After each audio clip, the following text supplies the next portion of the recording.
guys, welcome back to our channel. Mora, we know we've been lost for like a month. Yes, but we have good reason. So I traveled. Yes. And then after that we came back and just life took over. Imagine, like, just life really took over. and I think there's something about not filming consistently that makes you kind of lose the grip. And the rhythm. The rhythm, absolutely. But we're back now, and you can expect videos every Sunday, okay? Get into today's conversation. We thought it was important to have a discussion around why it's difficult for women to put themselves first, right? Yeah.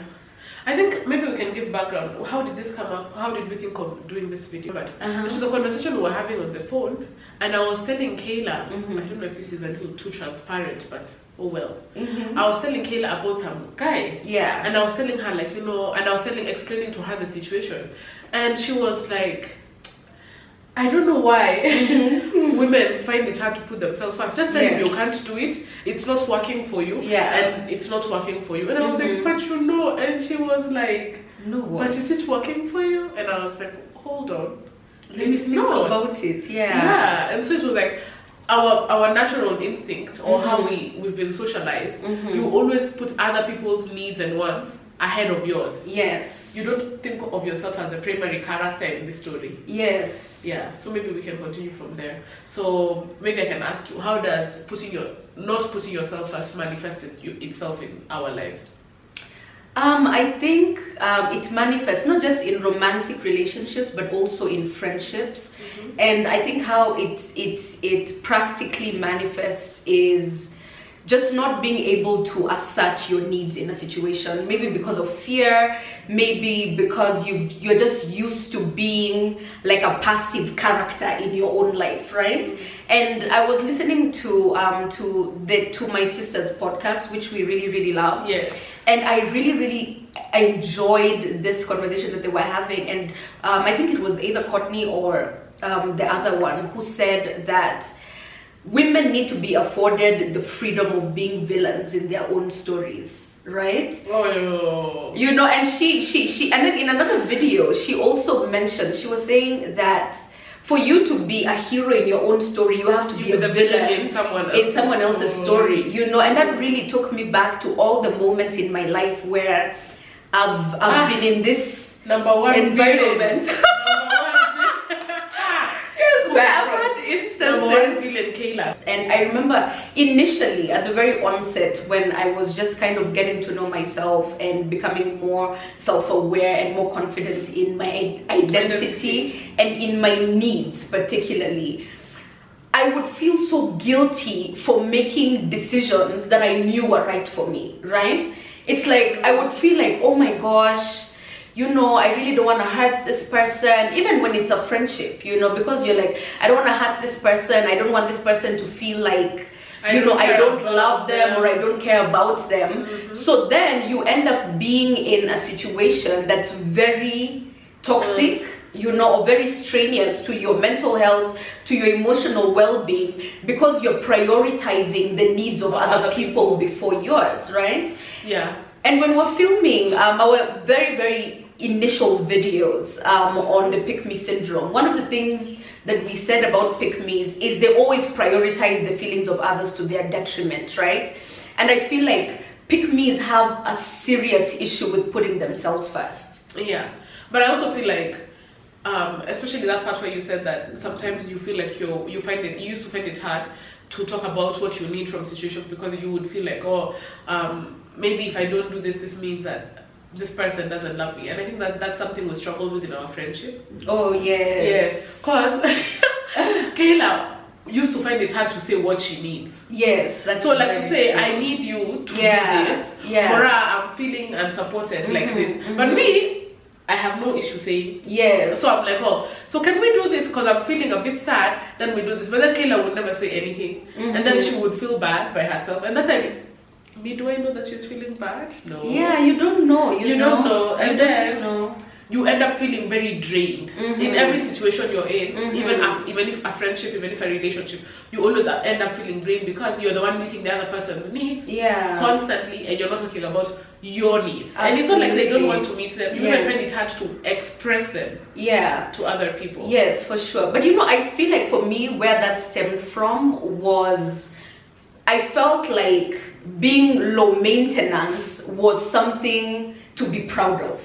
It's like in a discussion, I would be like, no, I'm the low maintenance friend.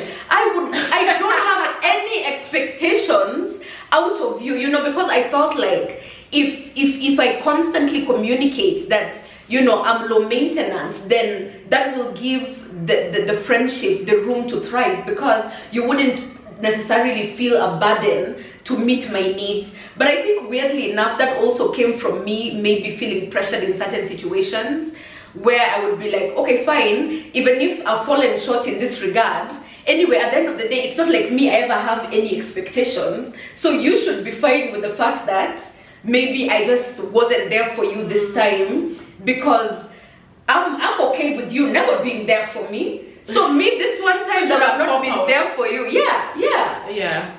So, okay, so maybe we can just talk about like historically, like why women find it hard to put themselves first. And I think another way this manifests itself is that it's hard for women to leave bad relationships, domestic abuse relationships. It's like this person is hurting you. Yeah. But somehow it's difficult, I think I would say for me, growing up and not having examples of healthy relationships from the adults that are or were in my life, I never had like something to look up to. I never saw a relationship context that was healthy where a woman's needs were being met sufficiently, so it's like you grow up seeing this portrayal of love as this long-suffering situation that, as a woman, you just persevere. It doesn't matter. The realization that men are not perfect. I mean, it's you have to know that men are not perfect in order to keep them. The worst thing is that men, it is their instinct. Yeah. It comes to them like, guys, like Holy Spirit to put themselves first. They don't feel sorry. They will not apologize. And if they love you, of course, they're going to like, baby, you know what? I'm so sorry, I love you, but I have to go to work. And you're lying to your boss. Yeah. You ask for all manner of offs. Yes. For no reason. Yes. And your boyfriend is at work. Absolutely. And I remember I was even in a relationship with this guy, and it was so shocking to me how unapologetic he was about just abandoning me, right? Because we're talking about putting yourself first in the context of leaving a situation, right? Yeah. And I felt like for me, because of that guilt, that you have, it's like, I mean, this feels very unnatural for me as a woman to be so bold and be like, you know what? I'm not going to take this from you, or you know what, I'm going to walk away from the situation without any apologies.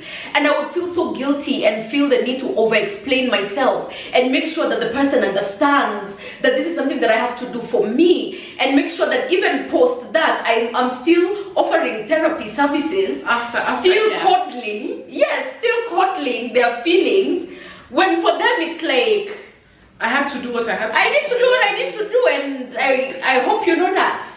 I hope you know that. I hope you know that. I hope you know that. Hope you know that. You know, and I would feel so guilty. Like the guilt, I can't even explain it. And I think that's what normally even keeps women in these situations, because the moment that you allow the guilt to take priority, then you never ever leave a toxic situation. Yeah. Because you're just like, okay, but what, I can't leave him because he needs me. But then in reality, you're the one that has convinced yourself that you need him. Yeah. When you don't. Yeah. So I think historically this comes from like a place like of patriarchy. Yes, absolutely. Like, the patriarchal society that we live in. It's like men first, everything about men first. Women put themselves first for your family. You have to sacrifice. Yes. How it also manifests is like your husband is doing something or your boyfriend, but you're the one who's feeling ashamed. You're the one who has to hide. Yeah. He's cheating, but what are you doing? Everything to keep him at home? Are you? What did you fail to do? There must be a reason. Yes. So it's always like women are the ones who are self-giving for their children, for their husband, for their for everyone. For everyone. And then at the end of the day, you just find a woman who is very empty. Absolutely, you know. And I think for me, what was even more shocking, just thinking about this issue, is that this cuts across all women, right? Because sometimes you imagine that, you know, maybe it's the women that are dependent that have issues with putting themselves first, until you realize women that are smart, beautiful, empowered, stunning, you know, have everything going for themselves, high paying job, literally they tick all the boxes, but then when it comes to their relational life, you're like, what's going on here? Like, why is this the area situation? You know, why is this is the area in your life that is afflicting you to the point that someone is like, I mean, are you the one that's in the boardroom? Because you're acting like a maid in your own house, you know, or you're so scared of your partner to the point that it's like, why can't you just tell this person, this is not working for me? And they always say, you know, it's not that simple. It's so complicated. You know, there's so many layers to it. But I think, to me, honestly, if you sit down and you make a decision, right, in my own journey through like self-awareness, because I think another thing that keeps women in these situations is just lack of self-awareness, lack of identity, right? So you end up finding that you don't have any concrete beliefs or values. I mean, cool, you can have beliefs or values about other things in life, right? You can be a feminist, you know, and you have very, very strong views on certain issues, but then when it comes to this specific area in your life, you have no resolve, like you're literally weak. And I hate to use the word weak, but then that's the word. But I think it's also like a place, we talk about this a lot, discipline. Yes. Putting yourself first to me is a discipline. So the best gift you can give yourself, and I think we've talked about this, is self-discipline. Yes. When you're doing the thing, it is difficult. Yes. It is painful. Yeah. It is hard. I think even for those people who are Christians, they say that when the person who runs the good race, they train. Yes, like an athlete. Yes. You know how athletes train? For a year, for one competition. They train the whole year. They watch their diet. They wake up and put hours and hours in. 8 hours, 9 hours, 10 hours of physical work. Yeah. And then they go ahead and compete. And so I asked myself, okay, am I treating myself and training myself as an athlete? To put myself first, because I feel like it's a reflex. So the reflex you have right now is, I'm going to put other people first. But to develop the reflex to put yourself first, you need to start practicing it. In the little things, then in the big things. So for me, what I did is, I think my first time putting myself first is like, it was a dating situation. And I had the guts to tell the person, like, listen, you're amazing, but you can't give me what I need from this. And after that, I felt so great. I was like, wow, I can do this. And now I just put people aside, left, right, and center. Absolutely. Even if my mom is not meeting my needs, I just tell her, Mom, you need to stop joking. And this is how I need I want my needs to be better. You're not doing it because you've done this, and you've done this after I told you not to do it. You know, so I feel like just you have to be disciplined with yourself. It's time to stop coddling yourself. It's time to stop giving excuses to your own self. Wake up and be like, okay, this is the situation I'm in. I'm not putting myself first. I'm putting this other person first, and we don't even need to explain to you how you're not putting yourself first. You know. Just say, I am not going to talk to this person ever again. And you have to have the discipline to follow through. Absolutely. And even I think just also having the accountability with the people around you, because I mean, for you girls that, you know, you have close female friends, you know your friends like their weaknesses. So it's so important to have community in the sense that, you know, you have like someone you can call and be like, hey, this is what I'm doing, and the person being like, are you joking? You know that's not what you're supposed to be doing. And you know, I feel like just what you explained, that it's hard, like putting yourself first, it's hard. Sitting down and even just coming to the realization that I have been disappointing myself for years. You know, I have been relegating myself as a passive character in my own life for years. I have been letting this person walk all over me for years. sitting down, many people, people, you know, sitting down and admitting to yourself that this is what I've been doing, and even just that acknowledgement in itself is difficult, because I feel like sometimes also women who don't put themselves first, they find themselves in a very comfortable situation. I mean, it's uncomfortable, but it's familiar, right? Yeah. So you just feel like, you know, anyway, I'm too scared to start over. Like, I'm too scared to start forming new relationships, to start forming new friendships. So, I mean, this is bad, right? I'm not saying that in my situation is okay. I'm not saying that I'm fine. Yeah, but then it's easier to be here. And I think one of the things that I always had growing up amongst, you know, the adult females in my life was, you know, it's better the devil, you know, than the angel, you don't know. Yeah. You know, so a lot of women just think, you know, I mean, it's okay. It's bad, but I mean, I know him. At least I know him. I know his patterns. Or it can even be your friends and you're like, you know, I mean, my friend, she doesn't show up for me. But you know, I mean, I know her patterns. Once in a while she'll check in, or once in a while she'll call me and we'll grab cocktails.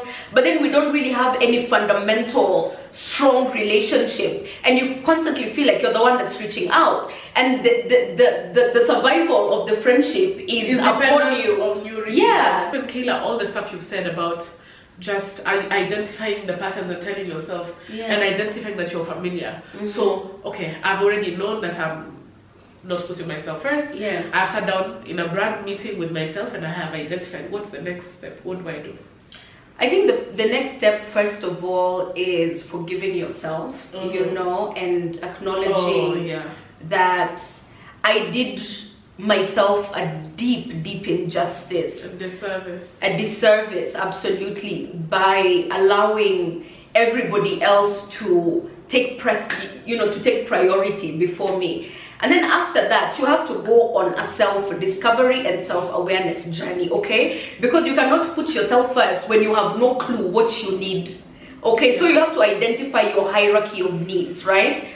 What you need out of a romantic relationship, what you need out of a friendship, what you need out of even family relationships.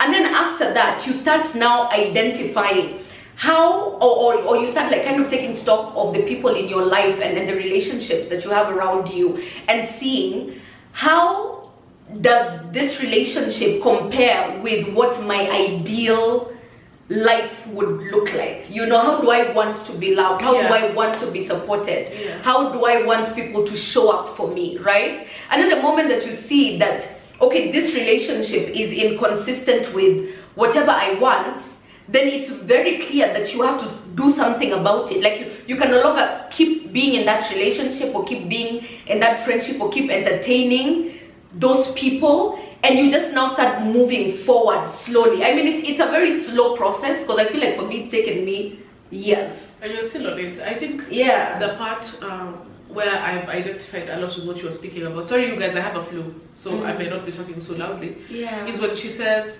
you have to forgive yourself. Have you ever sat down and you're taking stock of a situation from the past? Yes. And you say, is that me?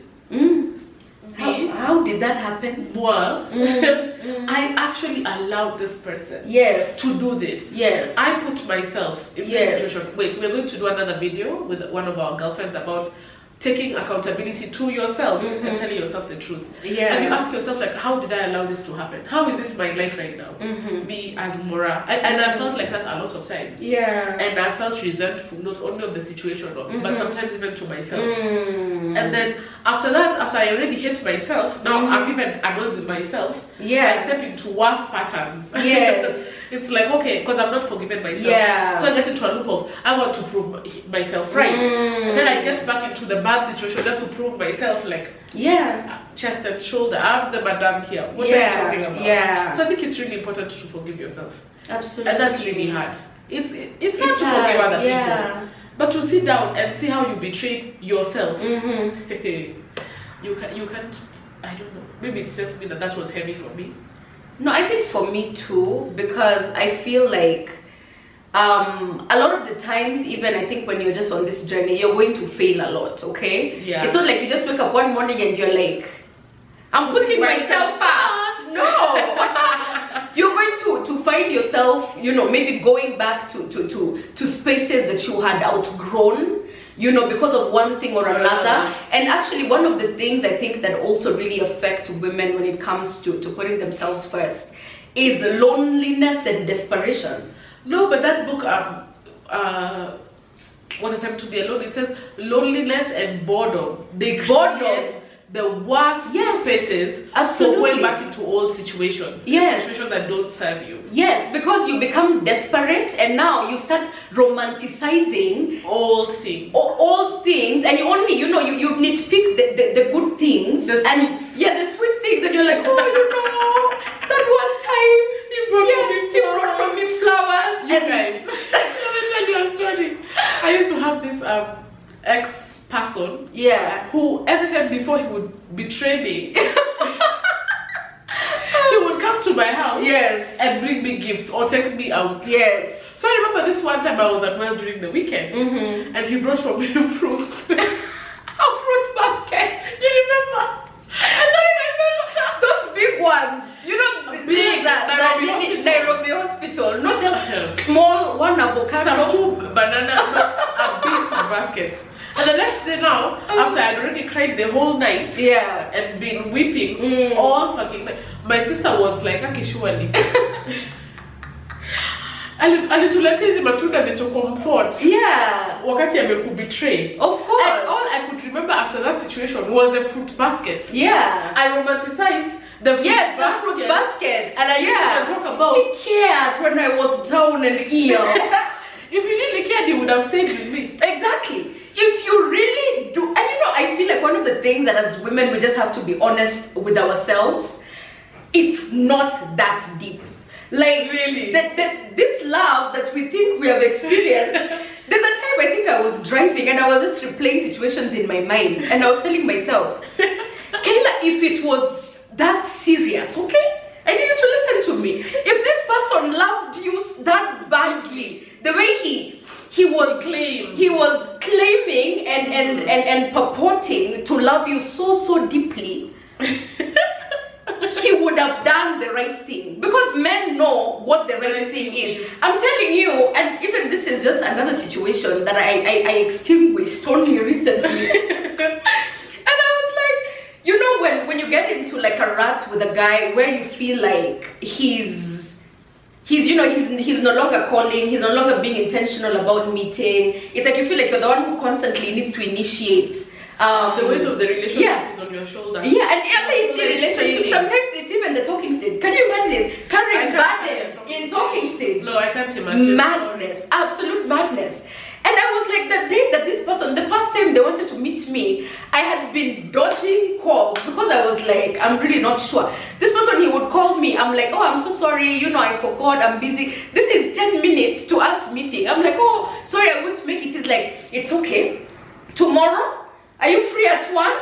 I'm like, no, I don't think so. What about Monday? Okay, maybe during your lunch break, I can pop in and we can just have a small coffee. And I was like, how come that this behavior, it has changed? It's changed, and now I'm the one being like, hello, hey. And the person is like, busy. Let's see how next week is looking. And you're like, I'll have to let you know. I'll have to let you know. And I'm like, I'm so sorry, but we don't do that here. Like here, we sabotage like nothing, Yeah. And I was like, it's so crazy that, but obviously in that situation, guys, when you start putting yourself first, I always tell Maura, it's like a muscle that you're exercising. So you no longer you don't stay in those kind of environments for too long. Like just once.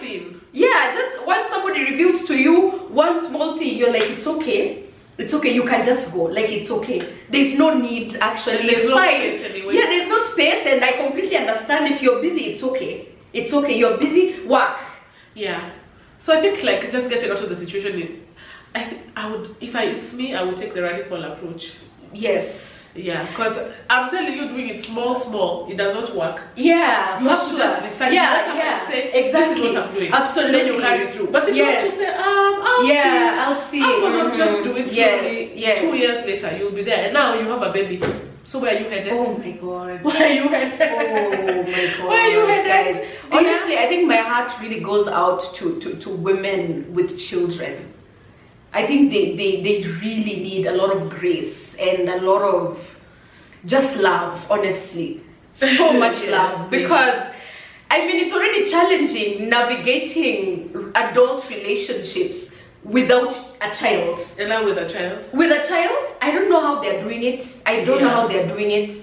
But more so, I think even for them, it's that you have to be even just more radical, not only for yourself, but for your kid, you know? For them to have good examples of working relationships. Absolutely. You don't want them to fall into this loop that yes. A lot of our parents put us in because of the generation they live in. Oh my god. You know? Yes. And yeah, so I think we've just come to the conclusion that you have to just take the radical approach. That's what yes, for sure. Yeah. Yeah, and another thing is that Bob Risky said.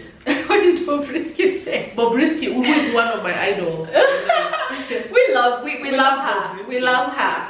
She said, oh wait, she's going to beat me. She said, good girl know the pain, and I hope you know that. Yeah, absolutely. Trying to be Mother Teresa to everybody, you're gonna cry. I'm telling you.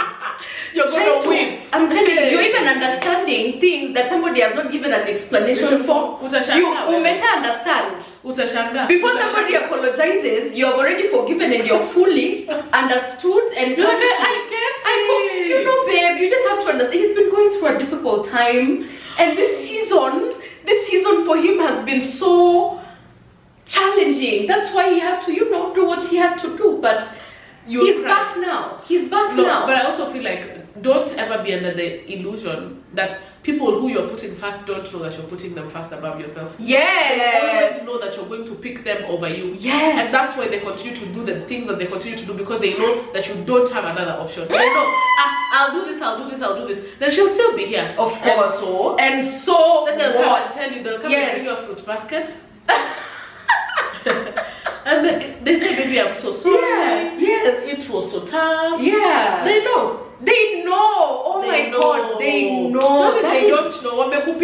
That's so true. They've already understood. Know you. They know you well. And they know you. You know that video that we talked about, the enemy boyfriends? Yeah. They know you intimately, in and out. They understand you. They completely understand you, okay? No, they understand you, and they know that you are not going to leave anytime soon. Yeah, they know there's nothing you're going to do about it. They know you're just going to, it's yet, and she'll be sad for 2 days. 3 days. Yeah, I just need to call her and tell her, baby, I love you. You're the one that I really love you. Yeah. I adore you. And then you're my girl. Yeah, at the end of the day, you're number one. Yeah, at the end of the day, yes. Whatever I do, I need you to know that you're my queen. You're my sweetie pie. And you're like, yeah, but he loves me. He really values me. And it's like, yeah. His track record, his receipts, they're not showing, in fact, they're showing the contrary. Hatred. Absolutely, they're showing serious hatred and enemy tactics. Yeah. Yeah. So yeah, I think maybe that brings us to the end of this video, unless you have something else to say.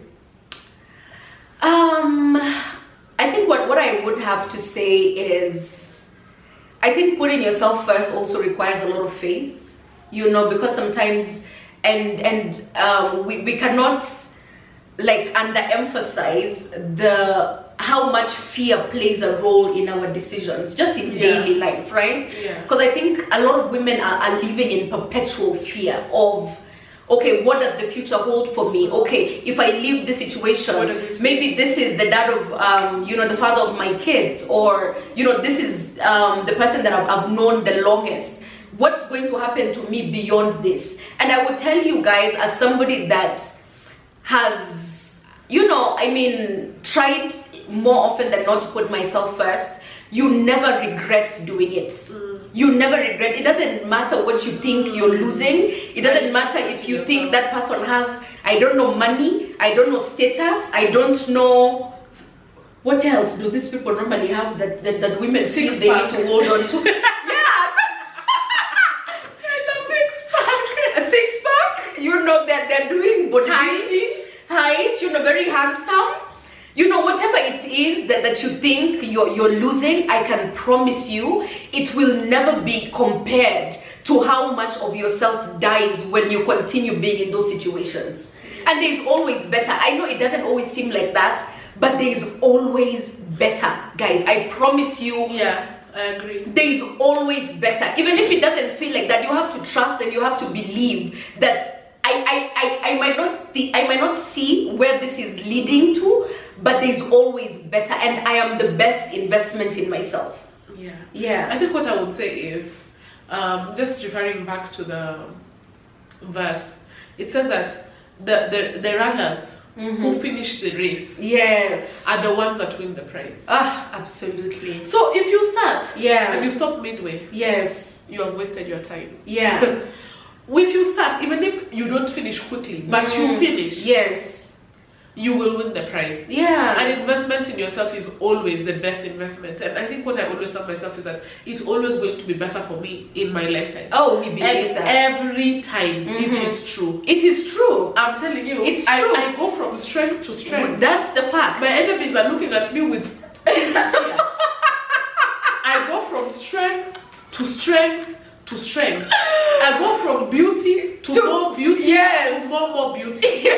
I go from care to more care to love. Okay? Absolutely. Now, absolutely. Life is sweet. Don't allow yourself to be miserable, okay? Don't. Oh my God. So just don't. And also just, these things are hard.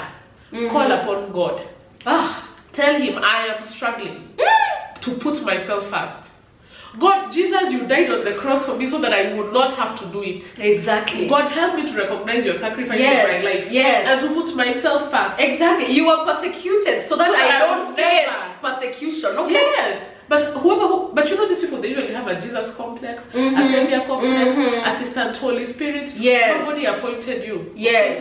If they need therapy, give them a therapist number. You're not a therapist, okay? So I just want to say that you have the strength within you. You can do it. You can do it, and you can do it, guys. I mean, if we were able to do it, you can do it. You absolutely can do it as well. So thank you guys for watching this video, and we hope to see you soon. Bye bye.